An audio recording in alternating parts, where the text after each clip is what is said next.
Hi, happy Wednesday, everyone. I am Meredith. I am here with our message for the 29th of May, 2024.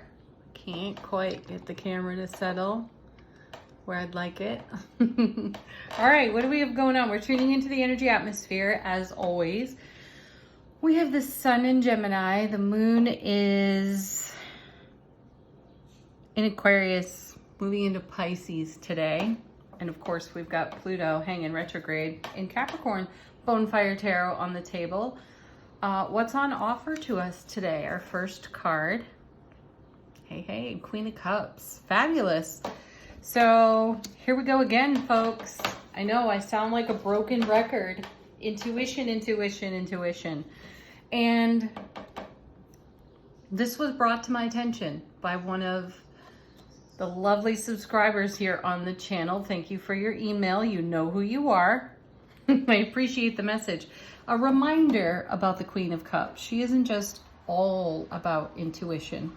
I mean, that's a good 95% of her, though she is quite focused on the love, bliss, joy, and happiness that we talk about here with the Ace of Cups, because she divines by looking into the water, or scries by looking into the water.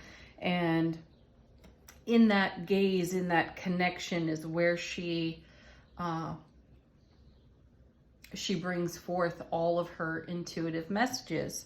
Now, as you're gazing into an overflowing Ace of Cups, you are staring right at love, bliss, joy, and happiness. So let's take that a step further. Not everything you see there is necessarily going to be pleasing, because some of it is very connected to everything that we are in development for, which means a lot of growth, a lot of change. And part of the message of the Queen of Cups is that she is aware of what is of the greatest value.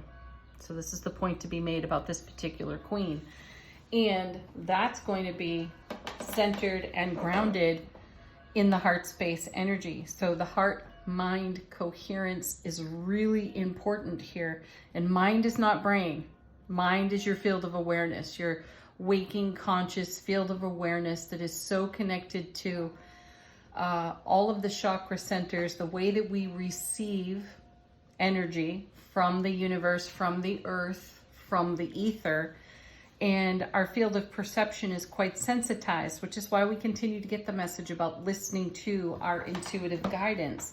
And keep in mind that you are being drawn over and over and over again to what has the greatest value to you. And that's what your intuition is pointing at. So this queen has a very, when I say she's emotionally awake, aware, and intimate, the intimate part is that she is intimately aware of what she is in co-creation for and with the divine all. And she is allowing her intuitive guidance to lead the way. So here we go again with that message, as I just said, when we turn this card over one more time with the intuitive flow, though recognize that the focus is on what has the greatest meaning to you in heart space, recognizing the value of that and taking appropriate action for what has the greatest value.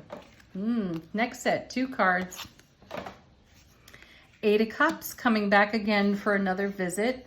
So 8s are all about momentum. And here we are with the Eclipse card once more. So we are being influenced yet again by the recent eclipse energy that we had.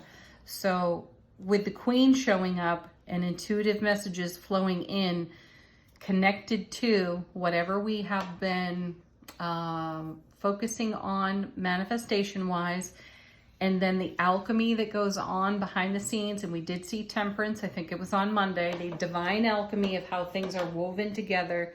These 2 cards go hand in hand in that we have a strong intuitive connection for our co-creativity as we've engaged in the rare and uncommon energies of the eclipse. So we're feeling the rare and uncommon, which is fantastic. And we're putting it to use in the now. And this is paired with, look at that, fabulous, the Magician, because we're bringing heaven to earth, as above, so below. This is absolutely a manifestation card. And it speaks to the miraculous magic of our own energy and how in our awareness, what we focus upon is what we create. So when you see the Magician, and let's reflect for a moment back on yesterday's reading, we had the Hermit and the Hanged Man, okay? Paying attention to what's being enlightened by the Hermit, pausing in the action so that we can develop the enlightenment in a useful way for ourselves. And I feel that that's connecting to the Magician in today's reading. So our intuitive guidance, very keen, very rooted and centered in our love, bliss, joy, happiness awareness. And then 8 of Cups, experiencing the alchemy of the rare and uncommon energies as they coalesce into a magical manifestation. So naturally, the next card we turn over is the 5 of Swords. So here comes the argument, the potential argument with the ego. And in the Suit of Swords, it gets a little more serious. So with Wands, you know, the Wands will leave a mark. Swords will draw blood. You know, we get a little more serious about the changes that we have to accommodate for that support all the magic that's incoming off our manifestation and off the intuitive messages that we received. And one thing I really enjoy in the artwork of Bonefire Tarot is you have this character in the background. She's got her back to all this energy over here with the two gents that are duking it out there. You know, this is a serious argument with oneself. I like that she's got her back to it and she's looking at the sun. So we're talking about seeing silver linings in the contrast. So this is kind of a battle of contrast and perspective. So in yesterday's reading where we saw the Hermit holding the lantern of enlightenment, then we saw the Hanged Man pausing within the enlightenment. It's because we're taking a look at this 5 of Swords and how seriously we take our reaction to contrast. So it's wonderful to have this character putting her back to this and looking instead at the sun, which is the happiest card in tarot. So we're already looking at our silver linings, at the blessing and the brilliant clarity of what changes are taking place in the divine alchemy as that divine alchemy is exposed to the rare and uncommon energies from the eclipses that are manifesting in a magical way for us in the now. Oh, excellent. Oh, I'm so excited to see this. So we go right from the 5 of Swords to the 10 of Swords. So we're putting an end to this argument here between soulful presence, intuitive awareness, channeled guidance that we're receiving, and we're bringing it full circle into completion in the 10 of Swords. Fantastic. That's why this character walking toward the sunlight is important, because it really ends up becoming the fallen master on the 10s, which means we've completed a layer of soulful life experience and spiritual journey experience. And now we're going to use that level of self-mastery, which is the Ace of Swords, to the power of 10. So brilliant clarity, everlasting strength, authenticity, and truth. We can now use all of that energy in combination with the intuitive messages that have been coming our way profoundly. And what are we doing with all that? Moving into the grace of allowing yet again. Now, I'm going to come back to the beginning of the reading and revisit the Queen for a moment and go over what I was saying, that not everything we see necessarily reflected to us in the Ace of Cups is exactly the thing we want to see. And why is that? It's because of our own resistance to making changes. I've encountered this with myself, and quite recently. Actually, it's happening quite often.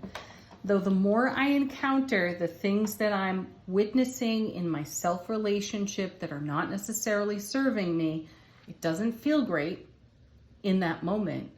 Though the inspiration for making a lasting change that sustains the magical and miraculous happiness is like receiving this Four of Cups, which is great emotional stability for one, and two, it's counting our blessings.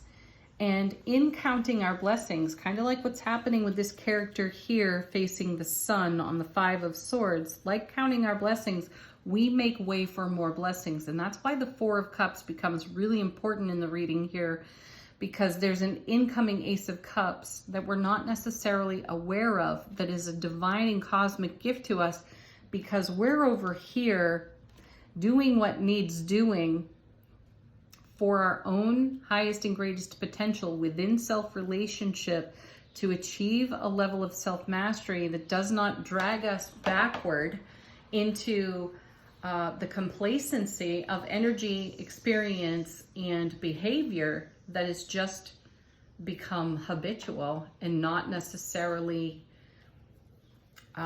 fulfilling in terms of our growth and development. So that's the incoming gift on this Four of Cups over here, because we're taking a look at stuff through the intuitive messages that we're receiving, recognizing the truth in that, and then we're taking steps, we're taking measures to engage divine alchemy with rare and uncommon energies to create a miraculous shift and change, which adds to our level of self-mastery here in the Ten of Swords, which is really powerful. So the Four of Cups becomes a huge gift for us in the reading, just as the Queen of Cups is at the beginning. So this is the work in the middle, the spiritual journey work in the middle, and it's so worth doing. Let's see what's on the bottom of the deck. What are we not exactly aware of?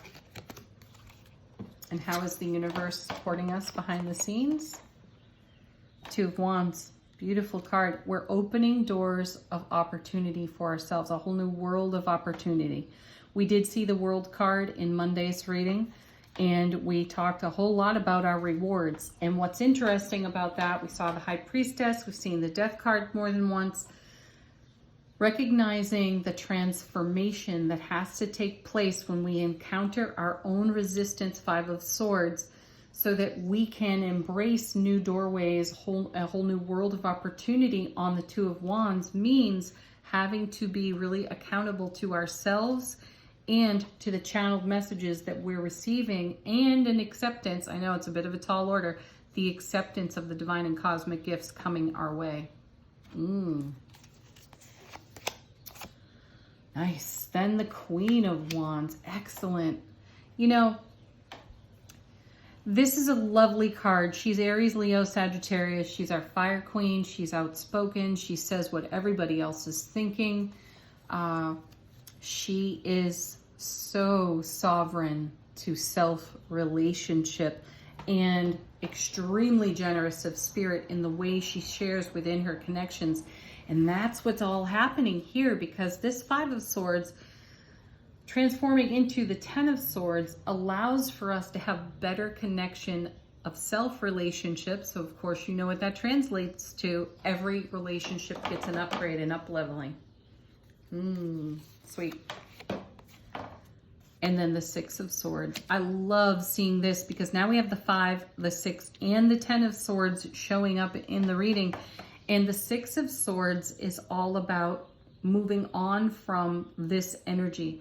So what's become comfortable and where we got complacent, we're moving on from that. And at first that can feel a little bit like homesickness, right? You've all probably experienced that once or twice. You're just wanting to go back to something that's known and familiar.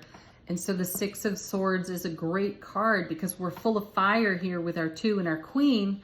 We're all charged up in our passion, motivation, ambition. We've got plenty of skill and talent. And now we're in momentum with that Eight of Cups over here and the Magician. We're in momentum to put on our foundation just exactly what we've been dreaming for. It's incoming. It's already happening. We can't even stop that roll. We can't slow that roll at all, nor would we. The hang up is in letting go over here on this Five. Say that we'll navigate that successfully. It should be an interesting ride though. And then look at this Judgment showing up again. Well, it's going to call your attention to everything that wants to rise from the depths. Thank you again, Pluto, being retrograde. Our attention is going to be called to the very things that we have resurrected through ego, voice, and chatter that will stand in the way of our momentum onward and our blossoming. It's wise for us to pause in the enlightenment of those moments and be unconditionally kind and loving with ourselves so that we can journey through this gateway of opportunity on the Two of Wands like a fiery Queen of Wands and get about the joy of celebrating all the magic and miracle we're putting on our foundation. Whew, sweet. That's some serious spiritual sweat equity. Congratulations. So angel answers, put your questions to the deck if you have them. If you need a confirmation for something, do the same. Let these cards be an answer for you. Take action. You know, we've had the Be Assertive card more than once this week. Now here we have take action. Definitely do. Ooh, we got 2 falling out. The situation will improve. Definitely. You're watching transformation happen right there on that 5 of Swords and swiftly coming to completion and fulfillment with that transformation in the 10. And then we get the you're ready. You're definitely ready for this. You're ready for what the 4 of Cups is surprising and delighting you with. Next. Excellent. No need to worry. Okay. Final word on the reading yet again from angels and ancestors. How is our soulful presence informing our waking consciousness? We just can't get away from this message, even if we tried. Oracle, wait for important information. Allow for important information. You are receiving it constantly from the multiverse, from the vibe on the planet, from the energy atmosphere and the ether. It's all incoming. You are your own greatest oracle, so listen to that inner voice. Have a beautiful Wednesday. Thank you, as always, for being here with me. Peace, love. Namaste.